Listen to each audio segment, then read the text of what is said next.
It's been 1 year after Nigerian youth staged peaceful protests across the country calling for the disbandment of the Special Anti-Robbery Squad SARS, a unit of the Nigerian police force. The unit was alleged to be engaged in extrajudicial killings, torture, and other ill treatment of suspects, most of them innocent youths, to extract information from them. Nearly 1 year after, a number of people still feel like the aftermath of the protest has not brought in the desired change. In this special report, Clevy TV's Gloria Atta takes us down memory lane on whether or not some progress has been made in the quest for a new narrative to the desired change in the country. On October 8, 2020, Nigerian youth staged a series of nationwide peaceful protests with the popular slogan #EndSARS. The protests, which lasted 12 days across major Nigerian cities, garnered support from Nigerians in the diaspora, international organizations, agencies, and celebrities from all over the world. They were united in their demand for an end to police brutality, a reform of the police force, and the enthronement of good governance. The protest, which first started in 2017 as a Twitter campaign using the #EndSARS, was revived in October 2020 following more revelations of the abuses of the unit, accompanied by a loud outrage on social media platforms.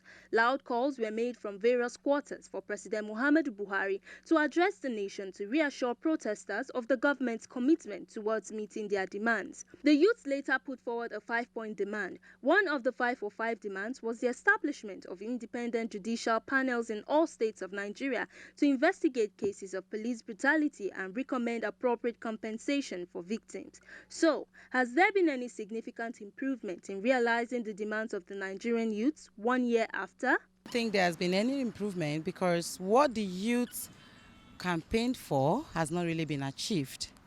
But the answers, the police brutality has been reduced, not achieved. What we campaigned for has not really been achieved, which is really, really bad. So they need to do more.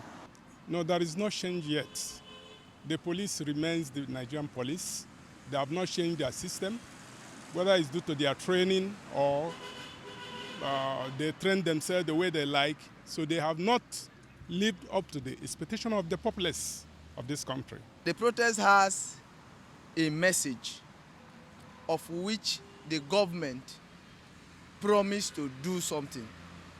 I believe there are committee or people that are shadowed with the responsibility to handle that. But I have not seen, so far, I have not seen any improvement. There is an immense improvement ever since the ban of the so-called SARS.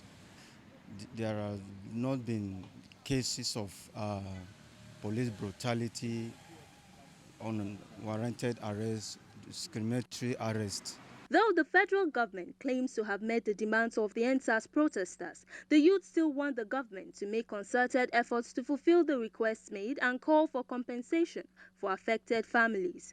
The government, they are supposed they should reach out to families of those that lost their lives during the NSAS, because they still claim people didn't die. We should show them the dead body, but there were no dead bodies. We were not allowed to touch or to take our dead bodies home, and the parents still complain they can't find their children are still missing. So they should try their possible best, reach out to those families that lost their lives. I want the government to come to realities. First of all, let them own up for the inefficiency of the policemen all along, not only the NSAS in particular. If the police needs to be retrained, they retrain them again. It's a mere anniversary, and I believe the investigation, people that were indicted, they should not relent on that. They should make sure those people face the wrath of the law.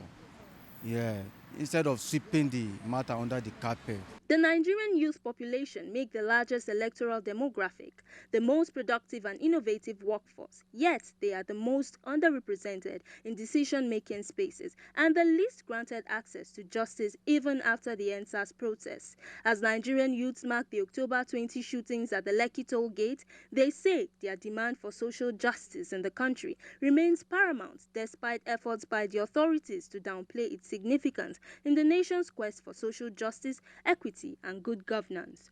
Gloria Atta reporting for Clearview Television.